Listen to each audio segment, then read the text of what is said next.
নিজের একটা জিনিস যখন খেতে মনে চায় তখন যতই সাথে সাথে আনা হোক না কেন ওইটা কিন্তু নিজের জন্য বানাতে অনেক বেশি আলসেমি লাগে। আর যে জিনিসটা খাওয়ার প্ল্যান থাকে না ওই জিনিসটাই ঝটপট করে বানিয়ে নেওয়া হয়। এইখানে আমি বেসন আর চালের গুঁড়া সহ মোট 1 কাপ চালের গুঁড়া নিয়েছি। ছোট কাপ দিয়ে আমি মেপে নিলাম। আর এইখানে হাফ টেবিল চামচ করে সব শুকনা মশলা দিয়ে দেবো। হলুদের গুঁড়া, মরিচের গুঁড়া, জিরার গুঁড়া, ধনিয়ার গুঁড়া, স্বাদ মতো লবণ দিয়ে আমি এখন বেসনের গোলাটা গুলিয়ে নিব অল্প অল্প করে পানি দিয়ে। একবারে কিন্তু সব পানি দেওয়া যাবে না। আমি এখানে 2-3 বার করে পানি দিয়ে বেসনের গুলাটা সুন্দর মতো গুলিয়ে নিলাম। এটা আপনারা চোখের আন্দাজ করে বেসনের গুলাটা গুলাতে হবে। বেসনের গোলাটা গলিয়ে যদি 10 মিনিট 20 মিনিটের জন্য রেস্টে রাখা যায় তাহলে ওই গোলা দিয়ে যে কোনো চপ বানালে কিন্তু অনেক বেশি ফুলে আর অনেক বেশি ক্রিস্পি হয়।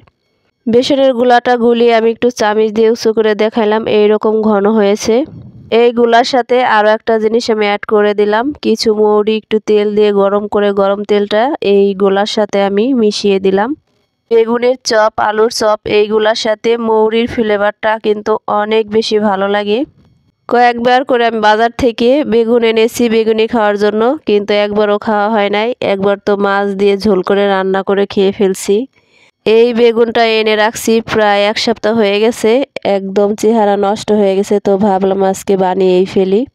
তো বেগুনটা এখন আমি পাতলা পাতলা করে কেটে নিলাম। একটা বেগুন থেকে কিন্তু অনেকগুলো বেগুনি বানানো যায়, তো আমি 2 রকম ভাবে কেটে নিছি।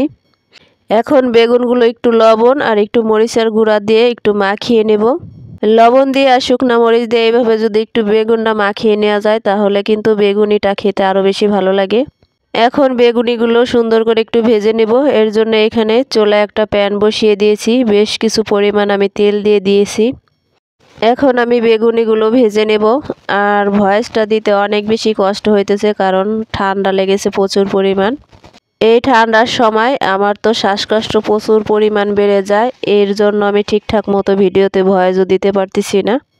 ঠান্ডার দিনে কিন্তু সন্ধ্যার দিকে এইরকম যদি গরম গরম বেগুনি হয় তাহলে কিন্তু সন্ধ্যাটা একদম জমে যায়। ঠান্ডার দিনে একটু রান্না বাড়া কষ্ট হলেও তারপরেও করতে হয়, আর কি করা যাবে। আমরা মেয়েরা যতই অসুস্থ থাকি না কেন সংসারের কাজকর্ম কিন্তু আমাদেরই করতে হয়। এক এক করে অনেকগুলো বেগুনি আমি ভেজে ফেলেছি। বাসায় একটা জিনিস বানাতে গেলে কম বানানো যায় না, 2 জন মানুষের জন্য যদি 4টা 5টাও বানাই তাহলেও থেকে যায়। এই বেগুনগুলো আমাদের অনেকগুলোই থেকে গেছে, কারণ পুরো একটা বেগুন দিয়ে বেগুনি তৈরি করছি, 2 জন মানুষ খেয়ে শেষ করতে পারি না, অনেকগুলো বেগুনি হয়েছে। সবগুলো বেগুনি কিন্তু আমার বানানো হয়ে গেছে। বাইরের পোড়া তেলের ভাজা পোড়া না খেয়ে ঘরে যেরকমই হোক না কেন ওইটা খাওয়া কিন্তু অনেক বেশি স্বাস্থ্যকর।